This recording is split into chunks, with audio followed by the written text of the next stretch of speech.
Okay, folks. How's everyone's weekend? It's good. It's good. Anything fun? Yeah, I did a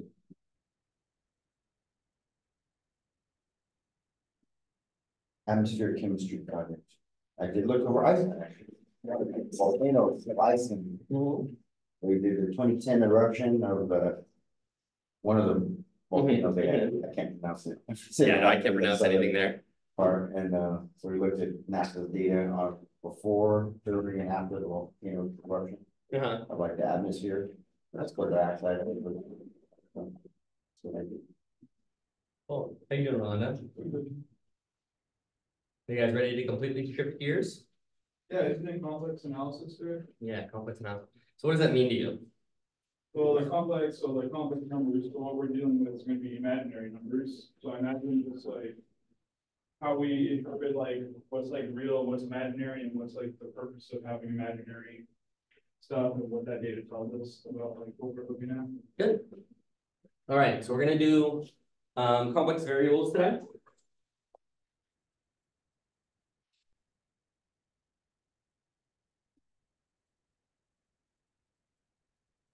It starts with this.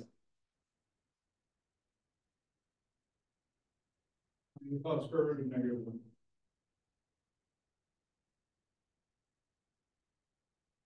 All right. Okay. Good. You may think to yourself, okay, I've learned a little bit about complex variables before. Have you ever seen something like Z that's supposed to be written? You've seen X and Y before? If Z is complex, how do you write it? Like the number X or something like plus or minus I, something like that. What you want? I, Y, very good. Okay. So that's generally how we'll think of the letter Z for the next few weeks. When you see Z, Z is complex. And in particular, we're going to be writing some stuff. We're going to say that the quantity F, some function F, which is a function of Z, is considered to be complex. Okay, so we say something like this. F of Z is considered to be complex if every value of Z in a certain domain R corresponds to one or more values of F of Z. So I'm going to write it like this, and then we'll talk about this in more detail. So you're going to see something like that. This is a V. Okay. Because some function, which can be a function of both X and Y, is going to have a real and an imaginary part. And the real part here, we're going to call U. And the imaginary part, we're going to call B. Right? Okay. For this chapter, we're going to consider single value functions. So what I mean by that is that it returns just one value at F of Z, but that's not necessarily the case for all values of Z. And we'll see examples of that in a few seconds. It may not be immediately obvious, but you need to know how to differentiate in the complex plane. So let's remember how we write the complex plane. What's this one? What? Is the real part? Which is? X. X, good. And the vertical dot I times Y. We're gonna call it V or no, I1. And this makes the real space, or sorry, this makes the space R. Okay. The technical term for this would be region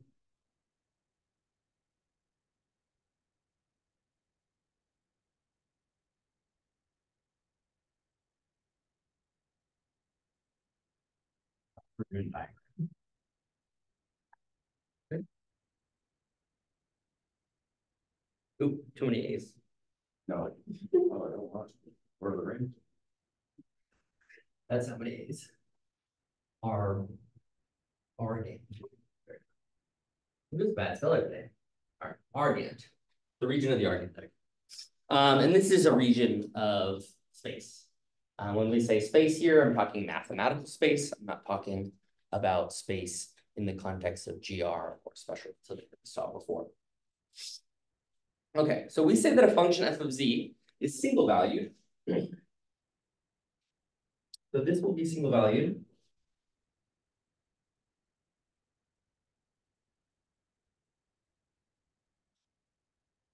if it's differentiable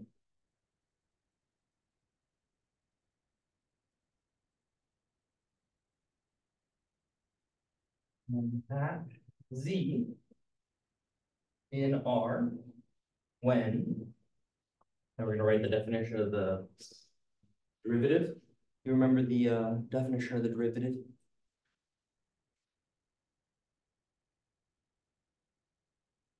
Oh, is that just the limit as z approaches infinity? The limit as what? Oh, sorry, not z approaches infinity. We use like variable h approaches infinity. Sure. We're gonna say delta z, or sorry, delta z goes to Oh, it's infinity or zero? I think it's 0, right? And then what is it? it should be f of z plus delta g. Correct. And then that should be, I think it's minus f of z Correct. over delta g. Very good. Okay, so that's your traditional definition of a derivative. Nothing special about that, but there are implications. Because of course, before we were talking about this in the context, say, maybe of something like x. And you're just looking along a single axis. And so the direction in which you approach that derivative, that could vary, right? You could have one derivative from one side that doesn't, blows up to infinity, and one that has a convergent, right? Exactly, that shape that Emilio just made. Non-continuous. Right. You could have a discontinuity. This is differentiable at a point z when this is true. Okay, so let's see whether or not a specific function that I might create, let's see if it's differentiable. Okay. So is f of z when z is x squared minus y squared plus I to xy. Is that differentiable? How would you show it? But you can just use the definition. So like h of z plus, Hold on, why are you using h? There's no h. of course I have it. Delta z. Yeah, Okay. so you replace like a z everywhere where there's a z, you just like z plus delta z.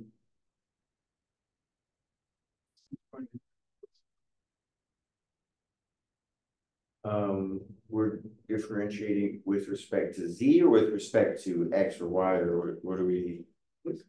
So here the definition of differentiable means with respect to z. Except with respect to z, so I mean, because those would all be constants in that sense, right? Nope. Well, like we can Remember that z depends on x and y. Oh, okay, Right? By definition, our complex variable. So this is a variable, this is a variable, and this is a variable. okay.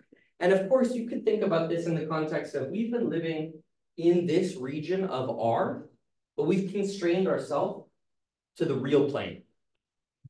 And now we're going to extend the analysis in the complex plane. Okay.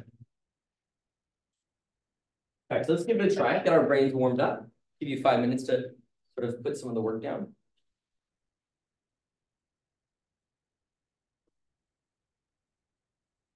we're not sure that this is different, or is it? If it's differentiable. I'm gonna find out if there's a direction that it's differentiable. We'll find out if it's differentiable at all. Okay.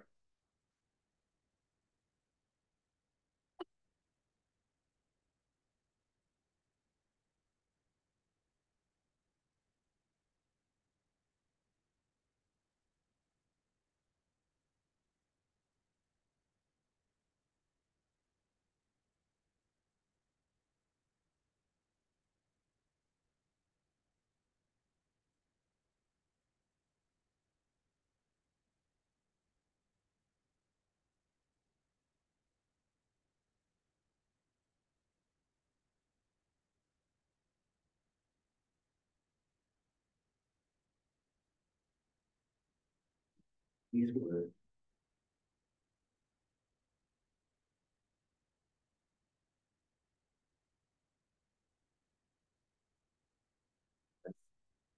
Z, Z squared. To Z.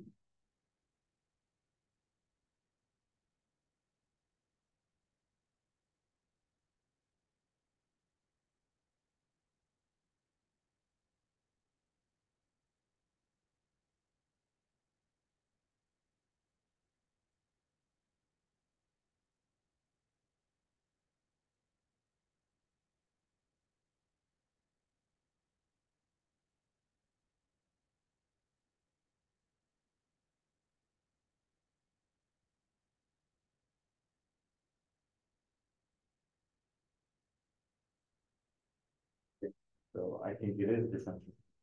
I think it is differentiable. Yeah. Okay, we have one vote for differentiable. Let's see what other folks say.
Did you follow that? I'm just trying to like find out where, like with that x squared minus y squared, my original plan is that if I like fit it with the definition of z, we're gonna set x plus I of y. Could I like rearrange it to that and then differentiate that? Like, So are we taking a differential here or are we using the limit? Well, yeah, and that's what I was kind of confused about, because now I'm thinking, I'm looking at it, I'm like, I'm trying to plot it as like Z as a function of f of Z. You know, and I'm trying to think at it like, I'm having Okay, trouble plot as X and Y. Here's the first question. What's this? oh, that's I guess change of x plus I change of y. Good. Right? Mhm. Right, read. Is that obvious or no? That's not obvious. Okay, so let's take a step back. Here's how we think about Z. When we say something like delta Z, we mean a small change in Z. And that change in Z can be arbitrary. So generally speaking, if I'm going to apply something like delta Z on this side, I apply it to this and to this. Now, of course, I can't do delta I. That's just a constant. And these are the variables that I'm considering. So this is how I would define something like delta Z. Does that make more sense? Okay. So then down here, I could apply these same rules. Right? So what is Z plus delta Z in this context? Oh, is that just, is it just x squared minus y squared plus I 2xy plus, Hold on, let's say it more solid. is that function plus delta z? Is that? Well, if the function evaluated at Z plus delta Z, right?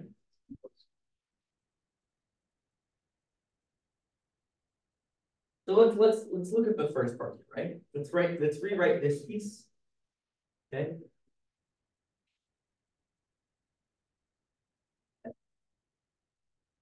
The first term, the x squared term becomes Actually, you can change the- We're not taking derivative, we're just putting in the But information X here. is still X. There you go. Right? Right? Okay, next one.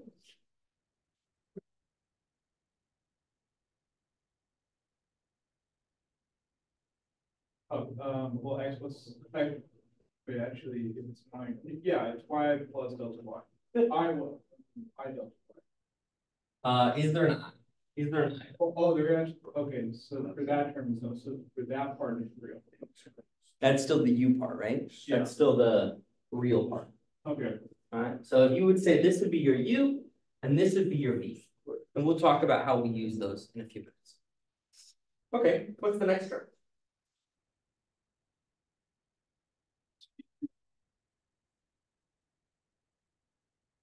Okay, and then X plus delta X. okay, From the Y plus delta Y. good. Okay, so what have I written? Well, you've written F of Z plus delta Z. Right? By definition. Is that correct? Yeah. Okay, so what now are we writing? Now we can subtract it by F of Z. Good. No, Yeah, we should be able to. We should just- F of Z, Yeah, we're going by the differential definition. oh, okay, yeah, F of Z, okay. Which, Yeah, so that would just be the X squared minus Y squared plus Well, two XY. it's X squared, it's negative X squared plus Y squared minus 2I XY. Okay, yeah, All of that you just distributed it up. And all of that over delta Z, Ah, all of that over delta Z, which is, delta X plus I delta Y. Then we have to evaluate it as the denominator. okay, so let's simplify that a little bit. What does that equal?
Should we multiply out the inside of the parentheses or no? Yeah, you could. I think that would be helpful. Some terms you won't need to carry because you'll see them. Right, like what's the first term here? That would be x squared, which cancels out with that x squared. Okay. Then So some versions you won't need to keep all the way yeah, to. the minus y squared and x, y, and the 2y. will cancel. Right, this one Yeah, and this one. Okay.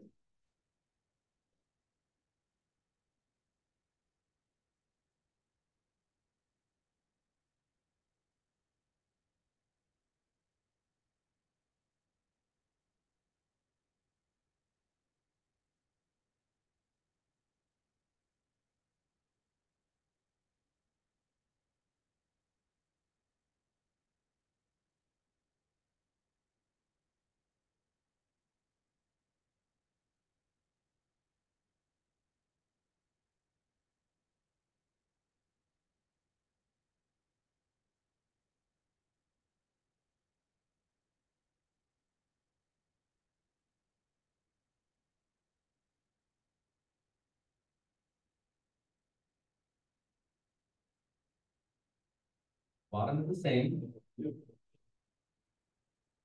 What's the first term?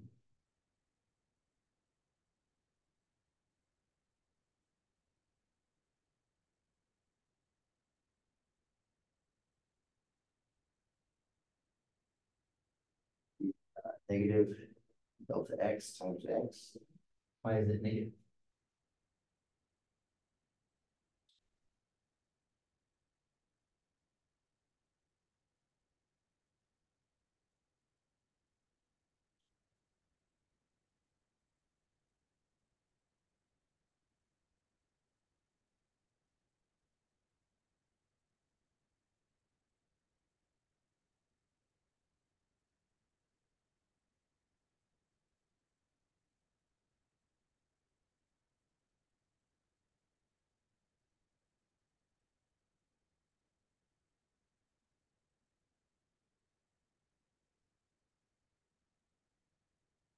Right? Yeah, but I missed that again. Plus 2. Okay, so what's the first term? I got 2x delta x and then minus 2y delta y. Okay, we could do this second one first, if that's okay. So I'm just Yeah, gonna go plus here, delta x squared. right, and then, Yeah, that would be, yeah, minus, yeah. and it's gonna be the same, right? Delta y, yeah. Yep. Good, so that's the first two terms.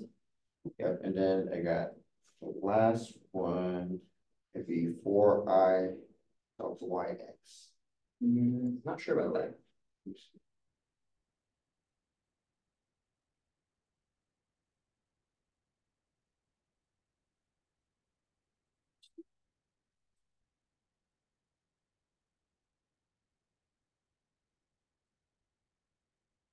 I, 2i x delta y. Okay, that's.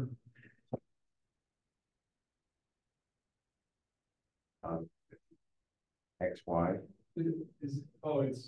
X, Y can't be in there. Oh, that's, Anything with X's only and Y's only will be taken out by its earlier version. Okay, so you're already X. Alright, so what do, that would be the X delta Y. yeah, Good. X delta Y and then Y delta X. Good. Plus.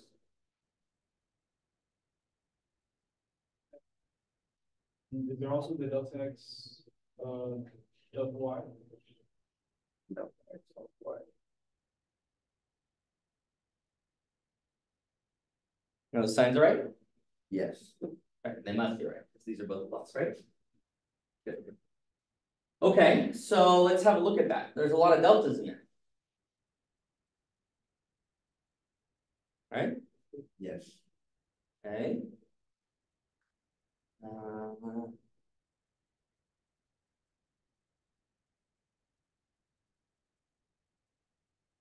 We could simplify this a little bit.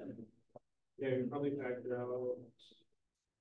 This becomes 2x plus I 2y plus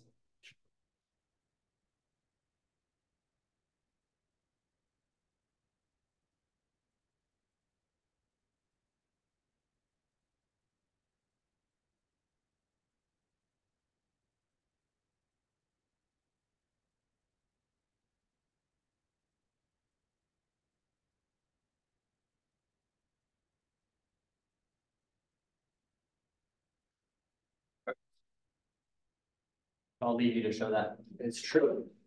So that's interesting, right? So you said, okay, could I differentiate this? Yeah, it looks like you can differentiate this. So let's see what happens as delta z goes to 0. Now z, when I wrote it like this, with x plus iy, I was saying that we mostly constrained ourselves to the real plane. And the imaginary plane is where we're headed. So how would I write something like z on this point, or in this space? It'll probably be somewhere in like the top. Yeah, we often want to draw it up here when we say this is z, and it has some value of x and some value of iy. Okay, and in fact, we sometimes write it like this, right? That z is some coordinate system, you're adding them in this way. Because you obviously don't take this and add it to this, but it's almost like it's a vector space, something that we're kind of familiar with. So z would really be the magnitude of these numbers. So as I say delta z goes to 0, is there a way for delta x to go to infinity while delta y is going to 0? So if I say delta z goes to 0, is there a tricky way for delta x to get very large while delta y can get small?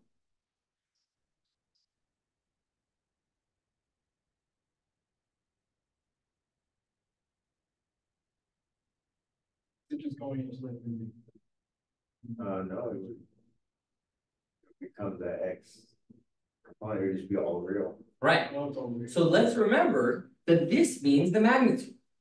So if I say something like delta z goes to 0, delta z goes to 0, then both of the components of delta x and delta y must also be going to 0. Both of And them. both of them have to, right? And so let's look at the path. Okay. So let's imagine that I start here and I'm headed towards 0. What happens to our derivative? Oh, well, that goes away. The y component, the IY would be 0 already. Right, it's already 0, so this is gone. These pieces fall away. And what happens here? As I head towards 0? It should go. Well, Zero. They go towards 0. It does. Yeah, because it's delta x squared in the numerator. Right, well, delta x squared over delta x, which just becomes delta x, and delta is 0. Okay, good. Okay, so then obviously if we go in this direction as well, we start up here. Fine, right? No problems. Still a defined limit. Is that correct? yeah, Okay, what if I start in another location out here and I head down that way? they're both going to 0. Well, they have to be, right? Oh, They yeah. always have to be going to 0 if delta z is going to 0.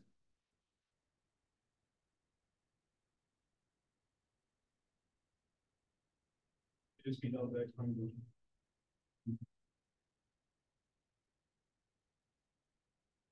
It would go to 0 too, yeah, but it would, what about the 0 on the denominator? I mean, the bottom part? So you start at c and then you're going to 0. That's the setup. Well, I mean, we say something like delta z goes to 0. Right? Okay. So I'm just talking about the direction in which delta z goes to 0. Right? Because the path matters here. We'll see that in some directions, okay, the function will not be differentiable. Now, in this particular circumstance, we're asking, is this differentiable from all directions as delta z goes to 0? And I think it's, you could maybe work this out for yourself. What is on the top here?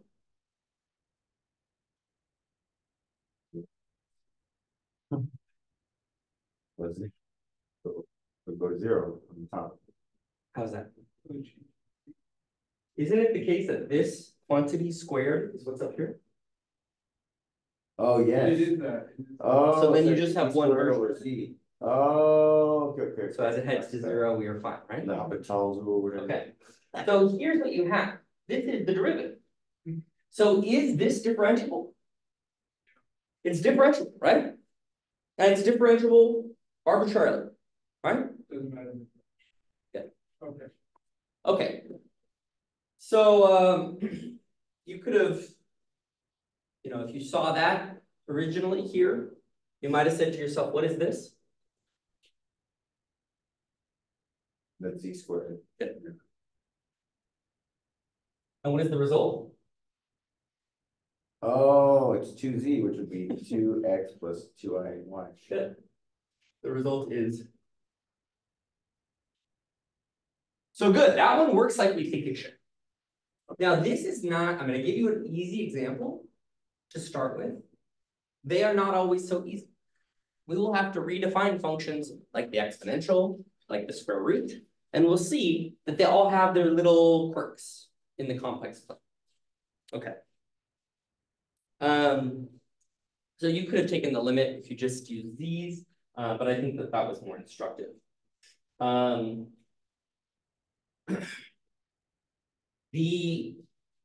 So using complex variables inside of a function includes a wide class of functions, but the concept of differentiability is restrictive, right? It has rules about how you can take those derivatives, okay? And some functions are not differentiable on the complex plane. Okay, so let's try it. Okay. You saw one that worked. Yeah. Let's try one that doesn't work. Well, maybe it doesn't. We're gonna find out. Okay, so let's ask the question about this one. Is this function differentiable?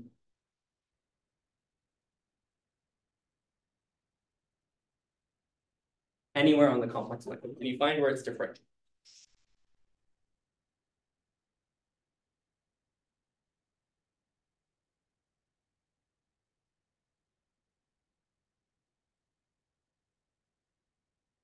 Oh, big thing. I was gonna plot this one. But we don't have to plot it. Isn't it just like imaginary?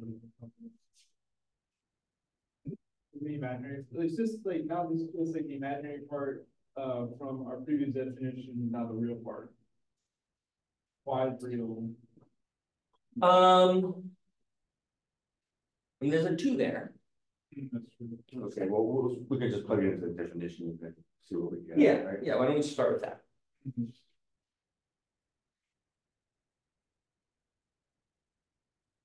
Oh, I don't even change.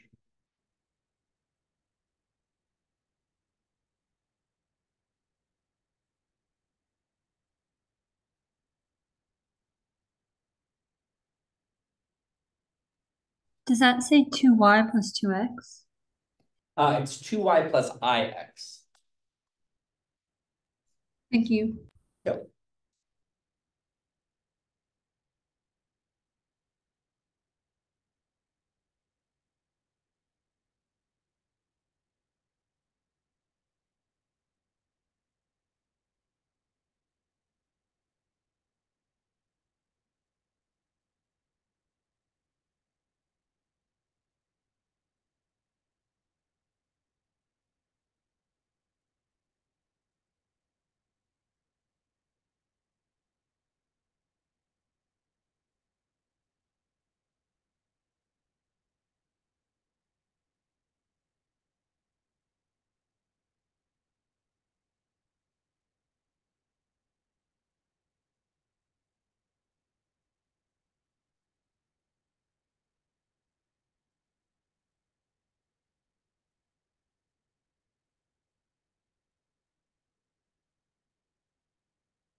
Okay.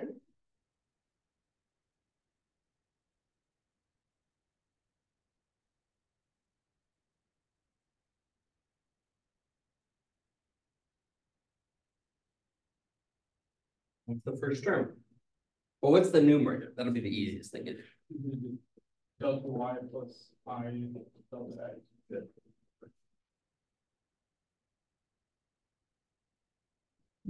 Like that, right?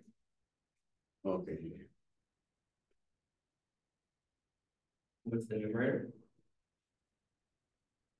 That would be 2 times y plus delta y. No? Simplify it. You can do it faster, right? Oh, You don't have to no. write out every term. Sorry, what I said was the numerator. Which was the delta y plus I delta x, that's what I got. But you got 2. Let me look back at my, oh, yeah, 2y. So 2y plus 2 delta x, or 2 delta y, I mean? Yeah, it's 2 Delta y, right? Yeah, 2 delta y plus I delta x. Good. That was quick. Right? Okay.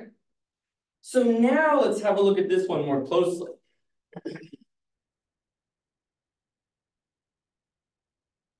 So what happens as I head from this direction?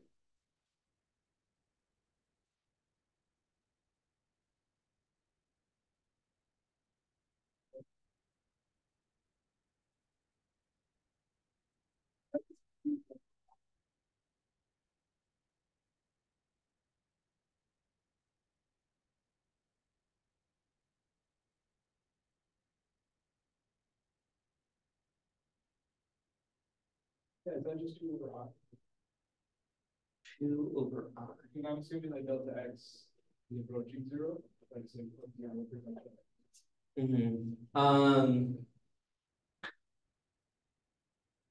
Let's say this is a different way. okay. Let's say that there is a relationship between delta x and delta y.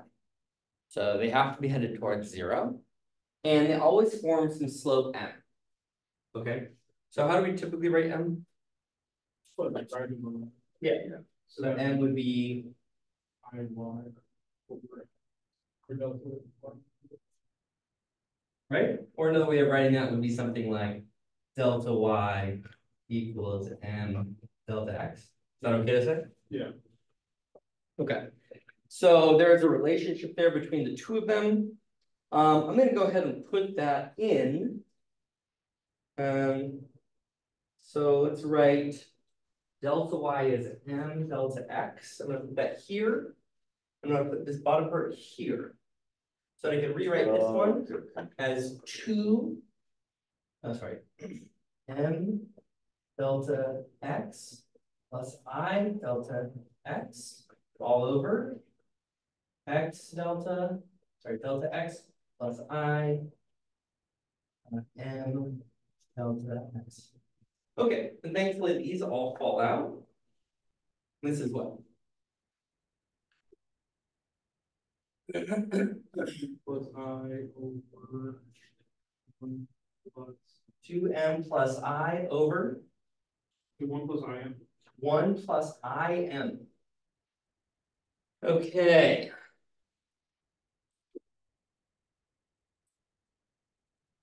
Is that comfortable? You like that? Oh, it's all constants.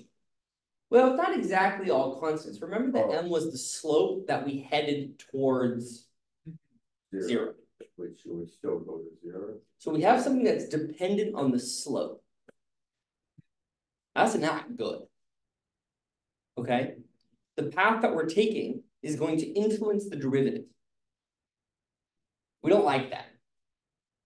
We said that a value was considered single value if it was differentiable at z in R when this was true, right?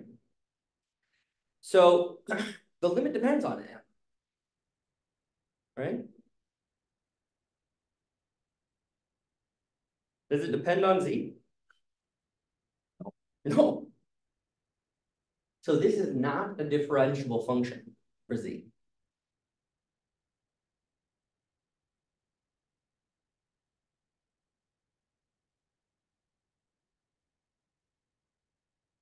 that okay? Yeah. It's a little weird, right? We're going to do another example because we just love examples. They're going to make us feel very comfortable with this type of work. And then we'll talk about the Cauchy-Riemann relation. So just one more thing about this. A function is said to be single value, okay, and differentiable at all points in R. We call that an analytic. Let me write this one. Single value, differentiable, all points in R.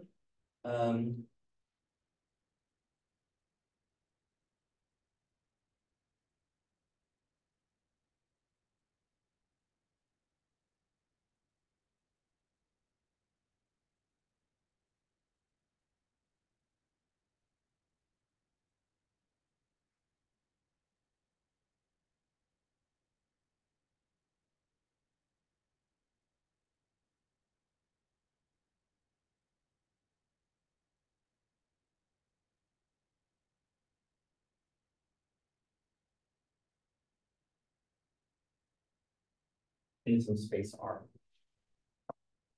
Mhm. Or regular. Okay. Hence the term complex analysis. Does that make sense? Okay. Okay. Analysis, analytic. A function can be analytic in a domain, where you have some finite number of points under which it is analytic.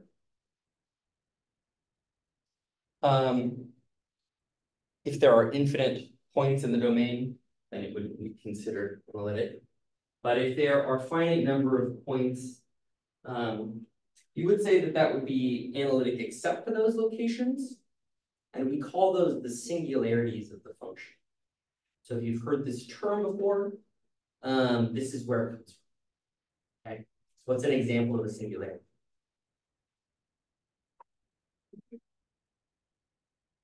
The single value that. So if it's, you're saying singularity is if it's differentiable in some directions, but not all directions? No, what I'm saying is that you can, if you have a finite number of points, Okay, at which the function is analytic, or sorry, is analytic except for a finite number of points, it can still be analytic, except for at these points where it's not analytic, and you call those points singularities. analytic and all. Points except for a finite number, right? You can have an infinite number of points if the domain is infinite, but we're not thinking about that right now. Let's give you an example and you'll see that. Like a divergence in spherical, something like a singularity. So you said again? Like a divergence in spherical coordinates, is that like singularity? Because I know you have to like give a your delta. Yeah, that's so the divergence is an operator, not a function. Yeah. So let's first consider ourselves with functions before we get to complex operators. Okay. Let's try another function. I can get rid of this ready. Yeah. Go for that. All right, here's our new one.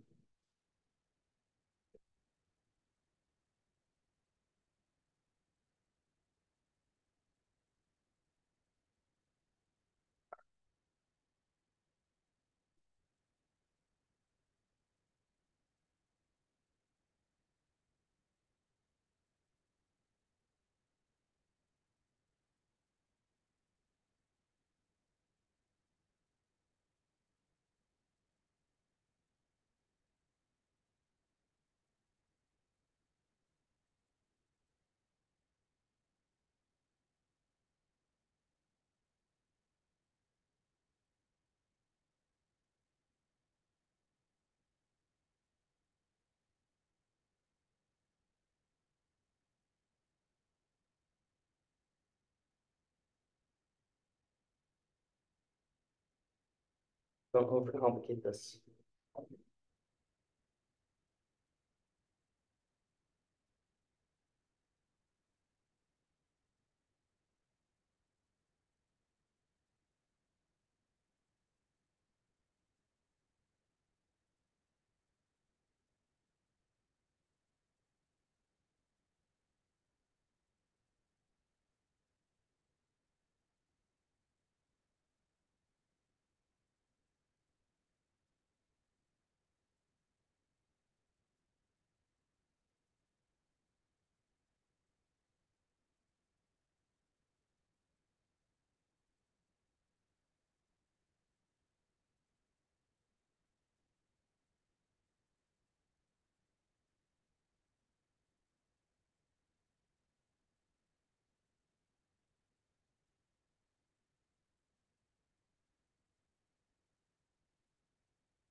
What do we got?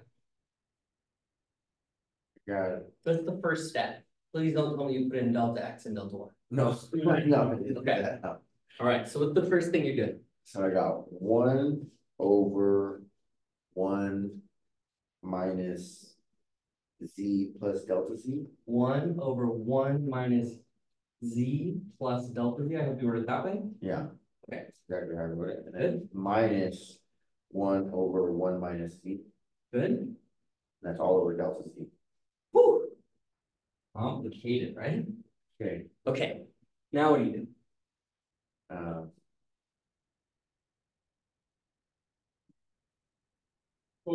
Well, first you have to like combine that with like terms, so you just multiply 1 minus z, to the left one, and then 1 minus z plus delta z to the right one, to the right fraction, so you get like terms in the denominator.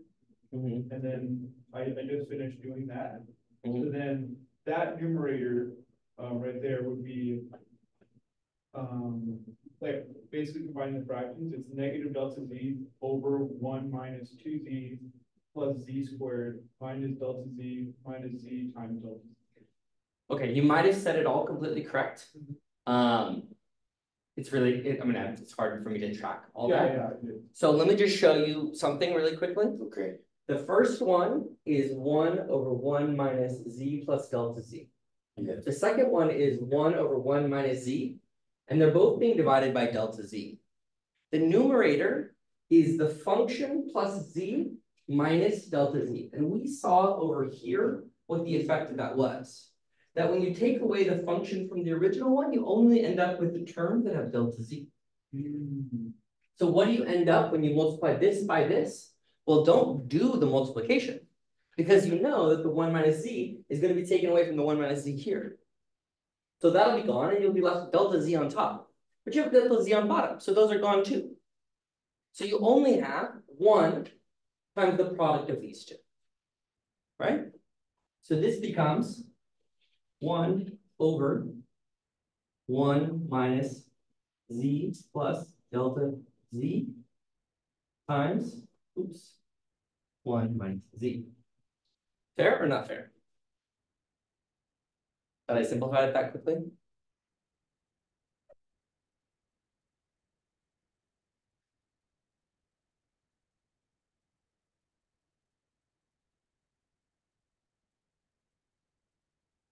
Do you see that?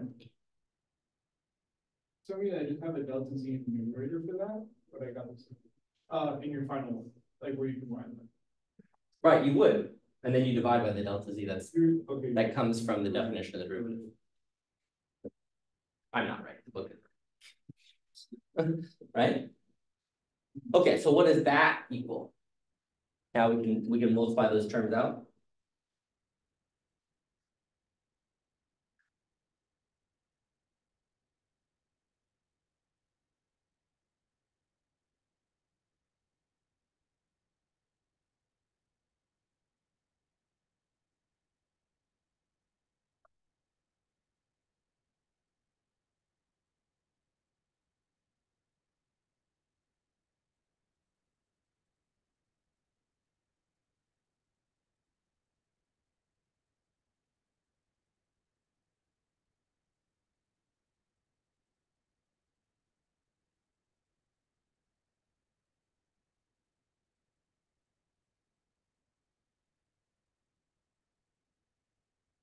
Please don't write anything out. But don't write anything out. Do you need to? Trying to What's the point of what we're doing? going to 0. Yeah, so what is that gonna be? That just. I got 1 plus delta z. 1, 2. Remember that we want to take the limit as delta z goes to 0. We're gonna find it at this differential. So let's look at this one. The limit as delta z. So it'd be 1 minus goes to z 0. times 1 minus z.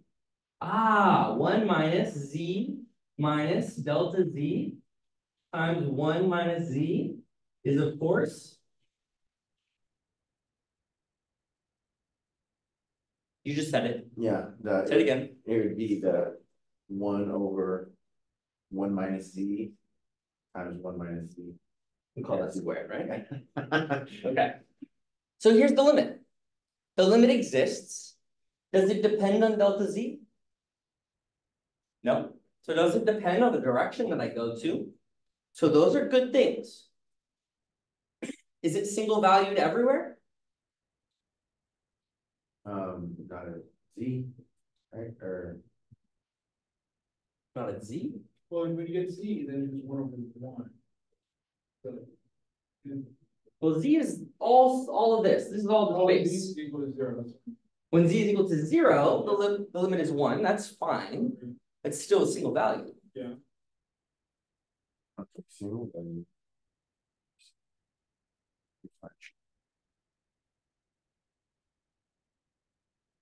Where's the place we have a problem? Is it just 1?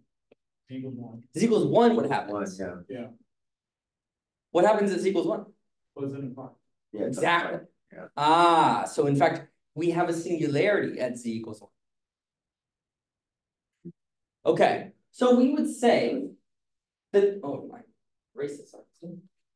We would say that this function is differentiable, single value, except at the singularity at Z equals 1. Does that make sense? Okay, so now we've seen all 3 examples and we're like masters at this, right? Oh, pump the brakes a little bit, but okay. What are you working on? So in fact, there is an underlying reason for this. We saw that some mixes of the so-called U and V components of our function f of z led to differentiable versus non-differentiable relationships, right? Okay. So we're going to test this connection. Gonna get rid of these if that's okay.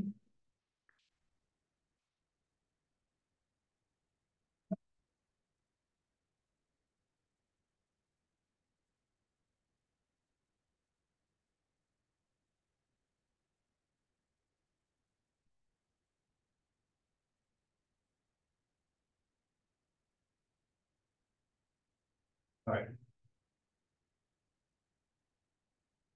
So let's just so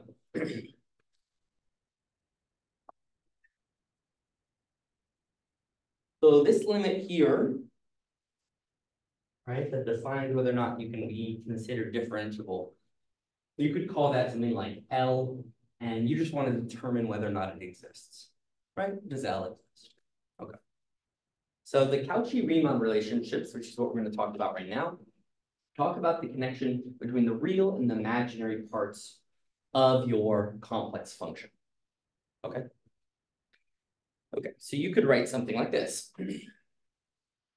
In order for the differential, this limit to be real and single valued, then depending on which direction you come from, you need to get the same answer, right? So we saw that earlier, that if it depends on the slope, then it's definitely not single value, right? Okay, so let's try something here. Let's write f of z. Oh, fuck. F of z is u xy, we already knew that, plus I v xy. Okay, no big deal. Then you have the delta z that we had before, which is x plus I delta y, no big deal. Okay, but now let's write f of delta of z plus delta z as u x plus delta x, y plus delta y, plus I v x, x plus delta x, y plus delta y, right? And now we can take the limit using this here.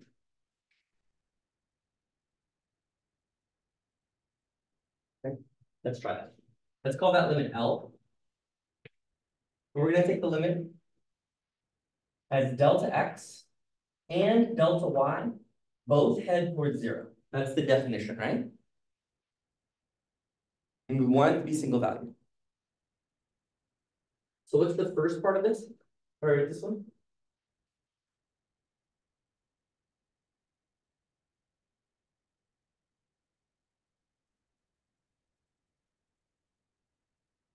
Use all the pieces that I just wrote on the board.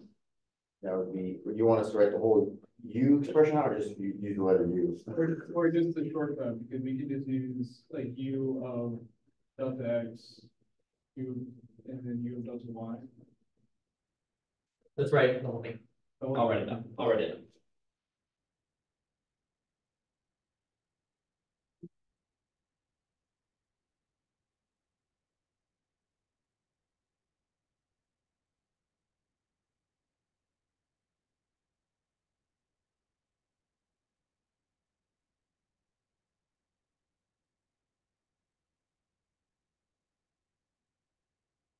Okay, so the first term is u of x plus delta x y delta y plus I v x plus delta x y delta y minus f of x, which we defined as u x y and v. Oh, fuck. Missed an I there. I v x y. Good. And this is all over our definition of delta z, which I'm going to write as delta x plus I delta y. Great. So this is the question. So let's first assume that z is purely real. We're comfortable with that conversation, right? So delta y would be the, oh, I just bit my tongue.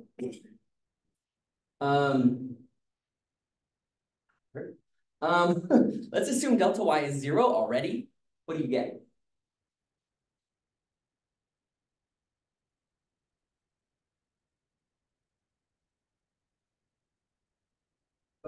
Go to delta X, so that delta Y can come on.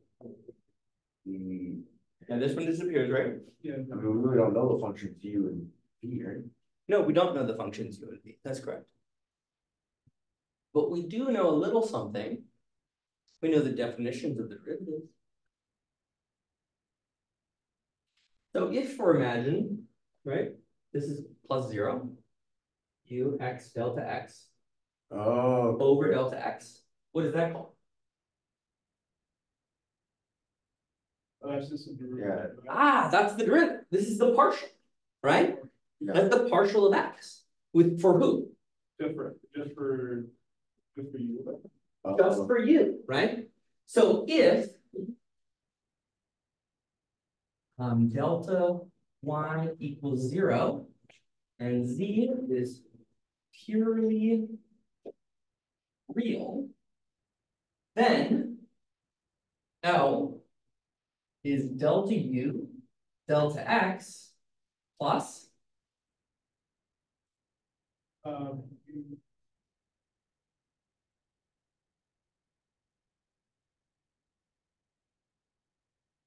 Plus, it would be the partial I V, all right?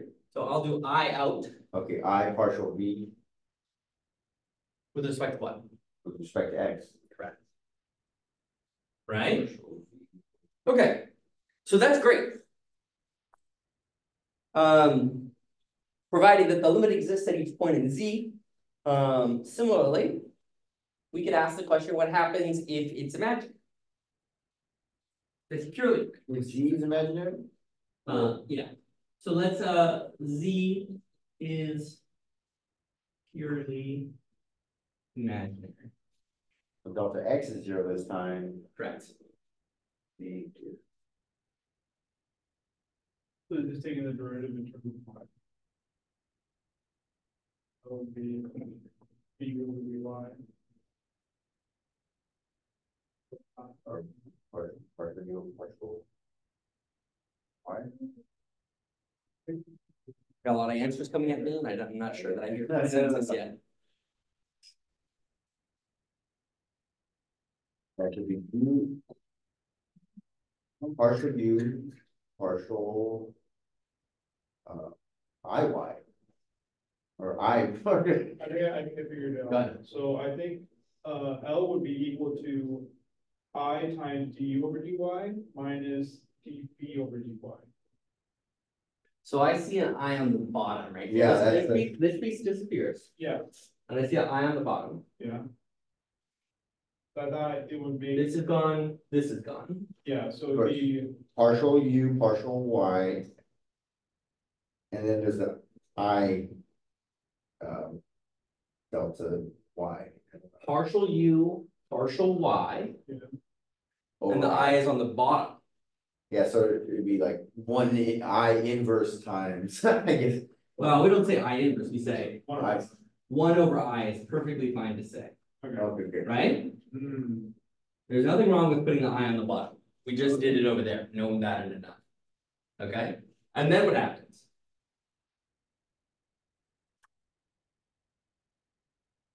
Oh, wouldn't the eyes from? Yeah, they would cancel, thank God. And what do you get? Partial V, partial Y. Correct. That makes, oh, so that'd make the imaginary part real. Oh.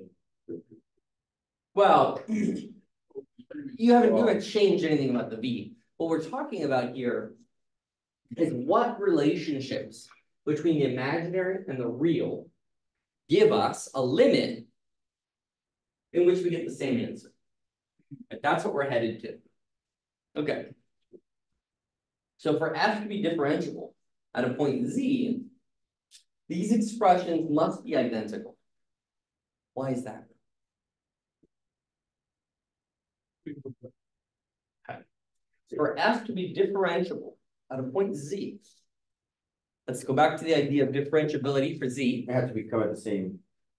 Right. Number to the same different sides. Yeah, so if L is your limit, yeah, They have to be. and you're headed from the real axis or the imaginary axis, you need to get to The same answer. the same answer. So L has to be Equal to, okay, because they're both approaching the same number.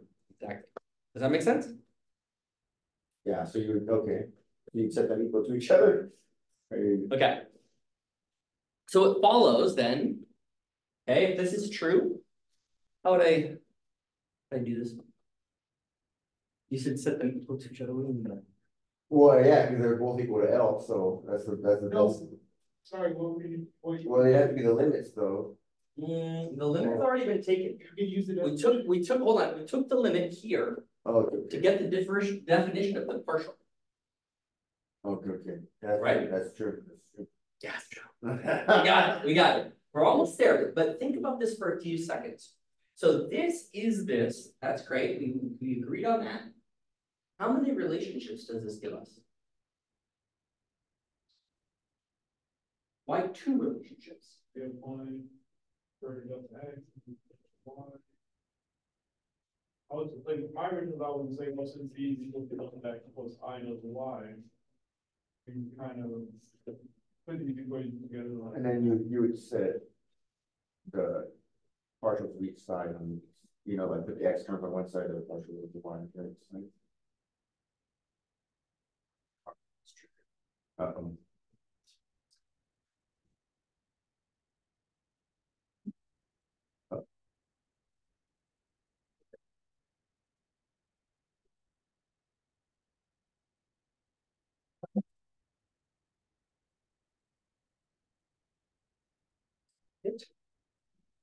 Well, the car still seems there. That's good, someone just say tab or something. perhaps, yeah. Nobody car lines that since. No one's inside the car, so that's okay. Okay, sorry, just sometimes you get a red warning on your phone in the middle of. No. Like, I hope I've had my car towed while I was at the beach before and the alarm kept going off and I just ignored it. And then I'm like, oh, someone's like driving by and my alarm keeps going off the whole time I was at the beach. Okay, all right, good. So that break really allowed us to think about the problem more deeply, right? And now you have the answer, of course, because I gave you a few seconds to really contemplate how many relationships this gives us.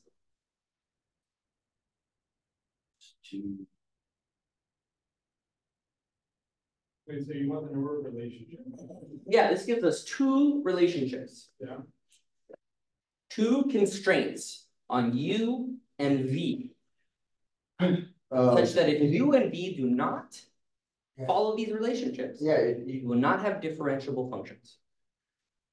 yeah, because if you have all the partial y terms on one side and all the partial x terms on the other side, you,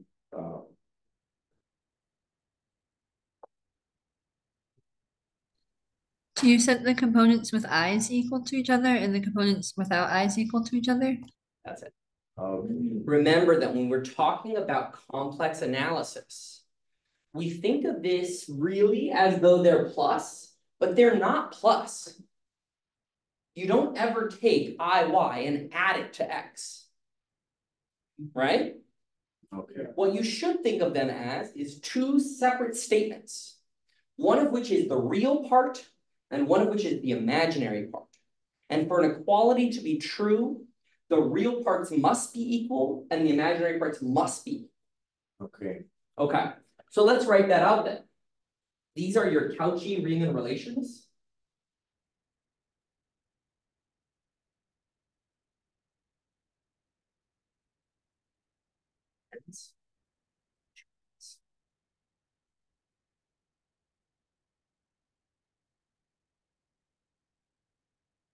Okay, so what's the first one? Partial u over partial x equal to partial v over partial y. Good. The second one's I, partial v over partial Why I? I is, yeah, partial v over partial x. Right?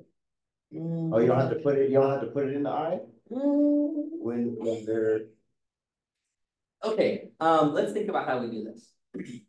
You have an I on the one side and a 1 over I on the other. Oh, you can multiply by I, like the 1 over I side, so you just get. oh, square root of I, negative. So that's a negative. There you go, right? So you multiply the top and bottom by I, Yeah. which is 1. The bottom becomes a -1, and the top then becomes your I that you can cancel, right? Okay. So let's write that. So what's the second term or second relation? So is that like dv over dx? Good.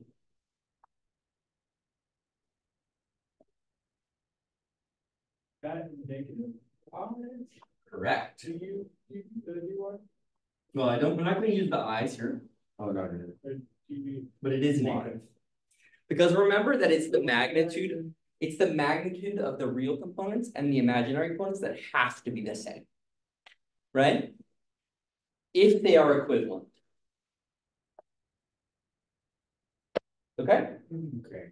So let's go back to that idea that, or the question that we had. I asked you whether or not this function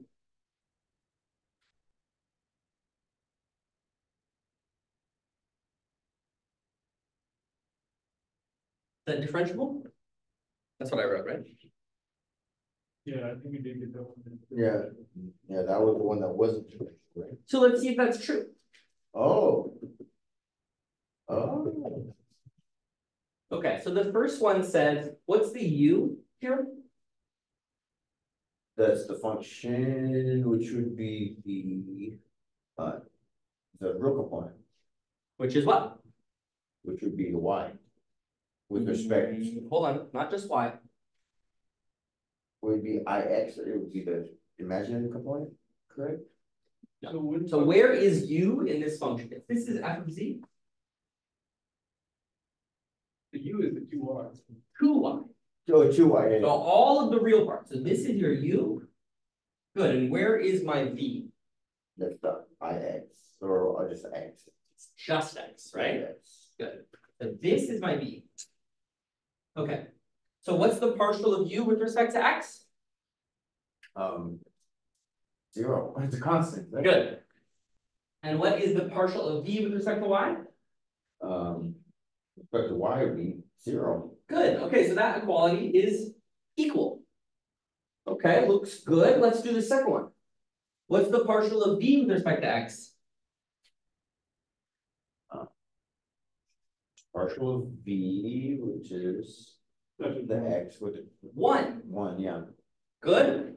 And is that equal to minus du dy? du dy with two. Oh, okay. So is 1 equal to -2? No, it's not. No, not usually. Oh, Right? my God. Okay, so this Yeah. doesn't satisfy the Cauchy-Riemann relationships and therefore is a non-differentiable function. Do we see that now? Okay. Okay, you could prove this as well. I'm just gonna leave one for you to do. Let's do actually it's not. Probably don't have enough time for this. What chapter in the book is that? Is this? This is complex analysis. Complex analysis, and is that the engineering? I'm using the engineering one, but you can use both. Both will cover this as well. Okay. We won't be going too far away from. So these are the first things we'll use here. I think the homework should be pushed back a little bit, so that we can take a little bit of time to understand the relationships of complex variables. So if you haven't turned in homework 7, please do that. That's the priority, to finish up the conversation about tensors and to arrange another check-in. Okay. To see how you're doing. So that'll be this week. Let me know when you can meet. It's only a few of you, so it should be pretty easy to do. So, okay, so sometime this week we have to do the check. I'd like to, yeah. So Okay. it's on the schedule. So instead of a homework this week, we'll do a check-in. We'll just kind of see where all your homework is at. Okay, see how well you're taking in this class. And so next Wednesday, I'd like to turn in this homework that I'm going to assign today. Okay. Okay. Does that make sense? Not this Wednesday, the next Wednesday. Okay. So you should have more than, 7 days, 9 days to work. Okay. Okay. And it'll be some type of stuff like this, right? Making little proofy stuff, but really we want to be very pedantic about this. What I mean by that is we're not going to jump in and assume that just because we've seen something in real analysis that we can use it in complex analysis. So we saw early on that you needed to write out these specific relationships and they give you powerful tools to understand these variables. We're going to head into, these were easy. We talked about differentiability. We were able to take them. We're going to see more complex functions. We're going to define things like an exponential of a complex function. You're going to see logarithms of a complex function. And suddenly you're going to run into issues. You're going to see square roots of a complex function, right? Powers or power series of a complex function. And we're going to begin to understand this relationship between how numbers are distributed in the complex plane and how we can use them in functions. Okay. Applications for this section are going to be a little light. Oh, really? Yeah. So I'm not going to really be able to go into a lot of applications for where we see this stuff, but having this basis, you will see them in lots of different fields, but I can't get into them and teach you with the functions. Yeah. Right, so I'll try and give you a little like, oh, we use this here, but we can't go into it like we did with statistics, right? Statistics, we could like jump in, GR, we could use the tensors and really get a physical understanding of what was going on. Here, we're gonna have a little trouble doing that because so much of it will just be math. Okay. It's like, can't you just use this in like,